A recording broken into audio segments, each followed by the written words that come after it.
On the house. No, her satellite that she's got on the house. It's on the house. On the satellite outside. dish, yes. Yeah, well, her dish, satellite. Yes. The dish, that's the dish. The but satellite I think she's dish, got the satellite as well.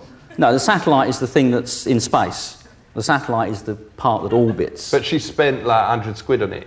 She wouldn't have just spent it on a dish. No, she gets a dish. Unless it was made out of pure diamond or something. She gets a dish and a box. It must cost a lot of money to beam it all the way down though, because for me to get from my own place in Staines to Egham is £1.80. And that outside there must be about 3 or 4 billion miles. Well, it's 22,000. And that is, so that would be about 4.5, 5,000 pounds or dollars. Yeah, fortunately, you don't have to pay the same sort of rates you do to convey people. For real. How many months before we see it on Earth do they get the telly on the satellite? Okay, the TV takes 1/4 of a second up, 1/4 of a second back down. But me uncle Jamal went to San Francisco and him saw stuff on telly there, like on Friends, that we didn't have here for like about a month. That's because it's recorded. That's because it's recorded. It's what the broadcasters choose to transmit at the time. What is scrambling? Scrambling. And I ain't talking about eggs. Scrambling is just a way of jumbling up the picture, if you like, so that if you want to receive that television picture, you've got to pay for it.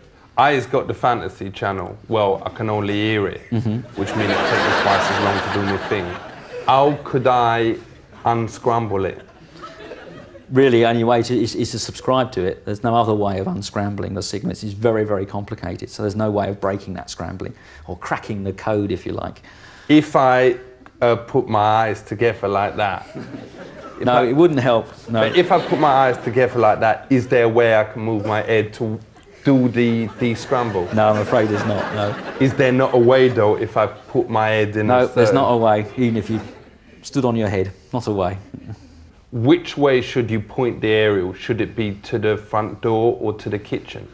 Well, you don't point the aerial to either of those places. But in my nan's house, you're talking if about you point it to the kitchen, the interior, then it get much if you're talking better. About, yes, if you're talking that's because of the fridge, isn't it? Yeah. Well, no, not really. You really should try and point the to the door. You know, the antenna really to the direction in which the signal is coming from. How does TV detector vans detect whether you is watching on the telly? They're just literally detecting some stray ray signal coming out the back of your television. What if I put the telly in a box? Would that stop them?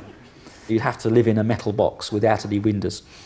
For real, which you'd have to, be wealthy. That's right, you'd have to be. No one ain't gonna do that. No one ain't gonna do that. But what if you switch off the telly? Oh yeah, if the television isn't on. So if you never switch on the telly, you can get away with not having it. That's right, but of course you'd never see anything either, so. Yeah, but they'd never find you. Indeed.